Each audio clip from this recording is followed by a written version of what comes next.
मैं पुलिस प्रशासन को कहना चाहता हूं कि किसी गलतफहमी में मत रहना। 3 साल बाद ये पर्ची सरकार चली जाएगी। आपके आका आपको ढूंढने से भी नहीं मिलेंगे। ये कांग्रेस कार्यकर्ताओं के सामने इस मन से विश्वास दिला रहा हूं कि जो भी व्यक्ति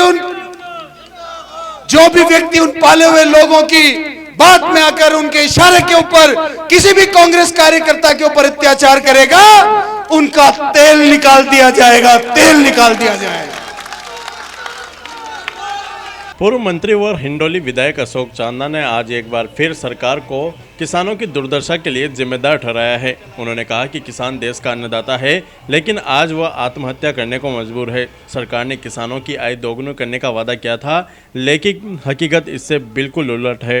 किसानों को अपनी फसल का उचित दाम तक नहीं मिल पा रहा। बढ़ती महंगाई ने किसानों की कमर तोड़ दी है। वह सांगोज में देहात कांग्रेस की ओर से आयोजित किसान न्याय यात्रा की सभा में बोल रहे थे। इससे पहले ट्रैक्टर रैली में कार्यकर्ता एवं किसानों की भीड़ उमड़ी। 3 किलोमीटर लंबी रैली में सैकड़ों की संख्या में ट्रैक्टरों के साथ हजारों कार्यकर्ता व किसान शामिल हुए।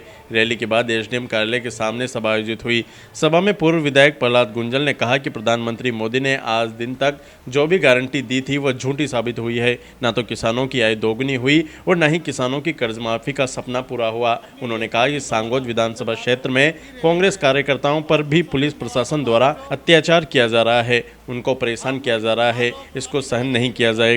कांग्रेस पार्टी हर कांग्रेस कार्यकर्ता के साथ उसकी परेशानियों में खड़ी रहेगी। विधायक चेतन पटेल व देहात जिलाध्यक्ष भानु प्रताप सिंह ने कहा कि चुनाव आते हैं तो भाजपा की सरकार कर्ज माफी के नाम पर किसानों को गुमराह करती है। कांग्रेस ने कर्ज माफी का मुद्दा उठाया तो जवाब मिला कि कर्ज माफ कर देंगे तो किसानों की आदत बिगड़ जाएगी। खाद बीज को जीएसटी के दायरे में लाकर टैक्स लादकर किसानों की जेब काटी जा रही है। आज़ादी के बाद पहली बार बीते 10 सालों में इस देश में किसानों की स्थिति काफ़ी बिगड़ी है। हालातों को सुधारने के बजाय सरकार हक की लड़ाई लड़ने वाले किसानों पर लाठियां बरसाती है। पूर्व प्रधान ओम प्रकाश शर्मा, मंडल अध्यक्ष असरार अहमद और अन्य नेताओं ने भी सरकार की नीतियों की आलोचना की कि एमएसपी के ऊपर किसानों का भुगतान हो, सोयाबीन की रेट 6000 से मिले, धान की रेट 4000 से मिले।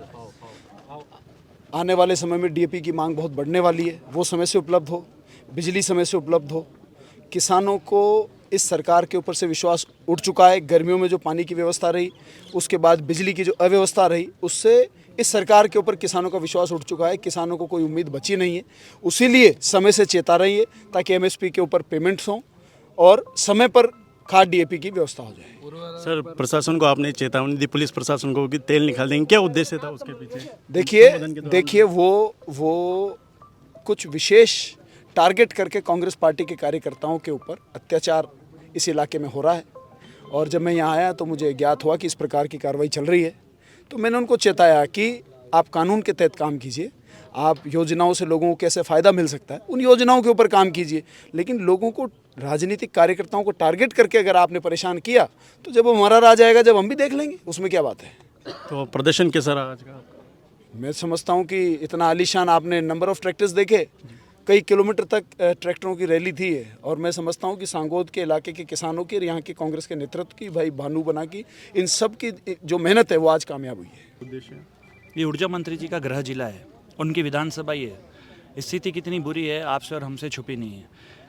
यहाँ पे जो आज हमारी जो मांग थी वो ये थी कि भाई जो किसानों को मुआवजा दिया जाए। सरकार के पास 10 लाख करोड़ रुपए का व्यापारियों को उनका कर्जा माफ़ करने के लिए पैसा है, तो ये डबल किसानों की आय 2 गुना करने की बात करती है। तो जब वो मांग कर रहा है कि हमारे को मुआवजा दिया जाए, फसल बीमा योजना के तहत हमारे को क्लेम मिला, तो इस पर वो काम नहीं कर रही है। तो ये डबल इंजन सरकार केवल नाम की है, इनके सारे धुएँ उड़ गए सभी इंजनों के। किसानों में आक्रोश है। और बात रही बिजली की, तो बिजली को लेके तो हम आज से ही नहीं, अभी नहीं कहा मैंने, जब से सरकार बैठी है, कोई भी सरकार बैठती है तो आंदोलन बनने में कम से कम 1-2 साल लगता है। फरवरी में हमने धरना दे दिया था, इतनी ज़्यादा परेशान थी। तो कांग्रेस पार्टी के नेतागण बिल्कुल तत्पर, जनता के साथ, किसानों के साथ तत्पर खड़े, न केवल हमारे पे, सभी पे। जब बिजली कटौती के ऊपर हम लोगों ने आंदोलन किया तो चान्ना जी के ऊपर, भानु जी के ऊपर, मेरे ऊपर, हमारे आदरणीय प्रदेश अध्यक्ष गोविंद सिंह जी के ऊपर, टीकाराम जी के ऊपर, सब पे मुकदमे, सभी विधायकों के ऊपर मुकदमे दर्ज कर दिए। हम इससे घबराते नहीं हैं। मैं तो आज भी यही कह रहा हूँ कि ऊर्जा मंत्री जी विफल है, पूरी सरकार विफल है। सरकार चलाने में हम आगे भी किसानों के साथ डटकर कंधे से कंधा मिलाकर खड़े हैं। कैसे अनुसरण किया?